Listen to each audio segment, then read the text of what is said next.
बिस्मिल्लाहिर्रहमानिर्रहीम इय्याका नअबुदु व इय्याका नस्तईन। तो गाइज़ हम ना पिकोरना वायरस को डिस्कस करेंगे। मैंने इस चार्ट के अंदर बताया था कि पिकोरना वायरस कहाँ पे आता है, आरएनए और नॉन इन्वेलप्ड। ठीक है, तो आप लिखेंगे ये आरएनए है और नेक्ड है, मतलब इसके ऊपर कोई इन्वेल्प कंबल शंबल कुछ भी नहीं है।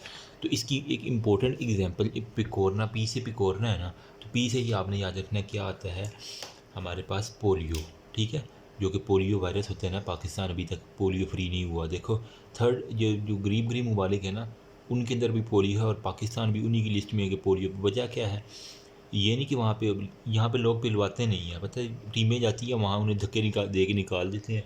और प्रॉपर एक सेटअप ना होने की वजह से पाकिस्तान में अभी तक पोलियो फ्री कंट्री नहीं हुआ, सॉरी टू से दैट। ठीक है, अब डिजीज़ में इसके क्या करवाना है इसने, पिकोरना वायरस ने, पोलियो वायरस ने, ज़ाहिर सी बात है पोलियो मेलाइटिस इसने करवा देना है। एक बात ये होगी। अच्छा, अब इसकी इम्पोर्टेंट साइंस प्रॉपर्टीज़ पहले डिस्कस कर दें। एक तो ये आरएनए है और एक दूसरा नॉन इन्वेलप्ड, या आप इसको नेक्ड लिख लें, एक ही बात है। ठीक है, बाकी सिमेट्री वही आइकोसाहेड्रल वाली है जो बाकी वायरसेस की होती है। ठीक है, और इसने भी साइटोप्लाज्म के अंदर ही मल्टीप्लाई करना है, प्लाज्म के अंदर मल्टीप्लाई करेगा। ये बातें जो इसकी इंपॉर्टेंट प्रॉपर्टीज होंगी। मोड ऑफ ट्रांसमिशन क्या है, मतलब ट्रांसमिट कैसे होगा ये। मोड ऑफ ट्रांसमिशन में हमारे पास फीको ओरल रूट हो जाता है, मतलब कि जिस तरह वो बाकी थे ना कि हमने कुछ पैरासाइटोलॉजी के अंदर फीको ओरल रूट डिस्कस किए थे काफ़ी ज़्यादा, सेम उसी तरह जो है ना फीको ओरल रूट। ये देखो किसी एक इलाके के जो है ना वो गटरों का पानी जो है ना वहाँ से अगर है पोलियो, तो वो उसी के इलाके के बच्चों को भी हो सकता है अगर उन्होंने पिया और वैक्सीन नहीं लगवाई, तो फीको ओरल रूट हो जाता है। पैथोजेनेसिस जल्दी से बता दूं तो वो इसने बेसिकली जाके ना इन्फेक्शन करना होता है जीआईटी के ऊपर। एक तो ये छोटा मोटा है ना जीआईटी के ऊपर जो इन्फेक्शन, वो तो हर एक ने करना ही करना है। बाकी हम देख लेते हैं कि ये रेप्लिकेशन इसकी थोड़ी सी बता देता हूँ, फिर हम चलते हैं नेक्स्ट, इसके जो भी चीज़ें रह जाएंगी वो डिस्कस करेंगे। अच्छा, रेप्लिकेशन ज़ाहिर सी बात है जहाँ पे इसने जो इन्फेक्शन करवाना है, एक तो जीआईटी ट्रैक के ऊपर। ठीक है, यूँ रखो ना, या ये बंदा है ना, ठीक है, इसका ये जो जीआईटी होगा साथ ही बिल्कुल क्या है इसका फेरेंक्स पड़ा हुआ है। ठीक है, फिर जीआईटी होगा, फेरेंक्स, इसके ऊपर जो होते हैं ना वो वायरस रेप्लिकेट करेगा। इस फिर यहाँ से रेप्लिकेशन के बाद ये कहाँ पे चला जाएगा, लिम्फ नोड के अंदर। ज़ाहिर सी बात है वहाँ से लिम्फ ड्रेनेज होनी तो लिम्फ नोड के अंदर जाएगा, लिम्फ नोड से कहाँ पे जाएगा, ब्लड स्ट्रीम के अंदर। अब ब्लड स्ट्रीम के अंदर जब चला गया ना, तो यहाँ से फिर इसने ज़ाहिर सी बात है वही ब्लड जो है ना वो फेरेंक्स से है ना, फेरेंक्स से वही ब्लड जो है ना वो ऊपर दिमाग की तरफ यूँ देख लो समझने के लिए। तो कहाँ पे अटैक करेगा इसने, सेंट्रल नर्वस सिस्टम के ऊपर इसने अटैक करना है।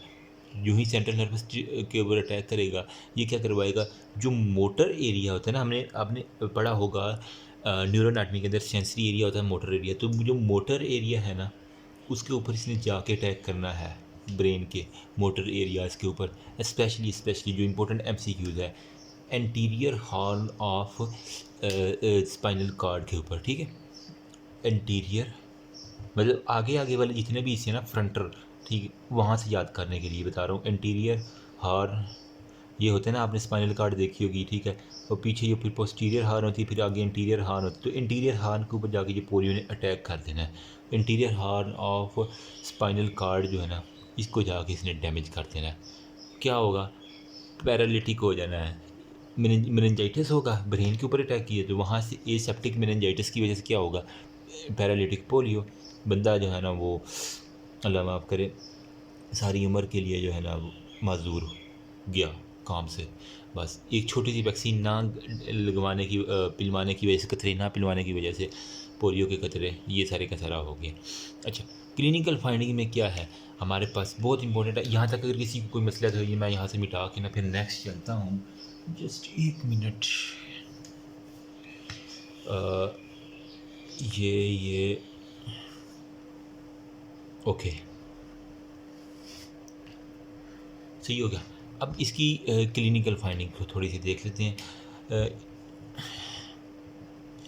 हमारे पास जो है ना इसको जो इम्पोर्टेंट वाइवा के अंदर पूछा जाता है, और अमूमन ये मैंने देखा हुआ है, क्वेश्चन भी आया हुआ हमारे जो है ना वो मैडम बहुत इसके ऊपर एम्फेसाइज करती थी कि इसकी एक तो है इन अपेरेंट इन्फेक्शन हो जाता है। नंबर 2 पे एबॉर्टिव, जिस तरह का अबार्शन हो जाता है, वहीं से अबॉर्टिव, फिर नॉन पैरालिटिक पोलियोमाइलिटिस और फिर पैरालिटिक होता है। कितनी है यहाँ पे लिख ही देता हूँ, बल्कि मैं आपको आसानी के लिए। एक आपके पास होगा इन APP, क्या स्पेलिंग थे, ARENT, हाँ, इन अपेरेंट अबॉर्टिव पोलियोमाइलिटिस। नंबर 3 पे हमारे पास नॉन पैरालिटिक, मतलब उसको कैटेगराइज वाइज डिवाइड किया हुआ है। और नंबर 4 पे हमारे पास आ जाता है पैरालिटिक।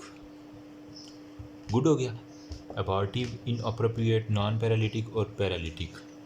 इन अपेरेंट को हम एसिम्टोमेटिक भी कहते हैं, इसका ये दूसरा नाम आप याद कर लें तो वेल एंड गुड है। एसिम्टोमेटिक हो गया, अबॉर्टिव हो गया, नॉन पैरालिटिक और पैरालिटिक, ये बता दिया, इन अपेरेंट बता दिया। अच्छा, इसके अंदर क्या होता है,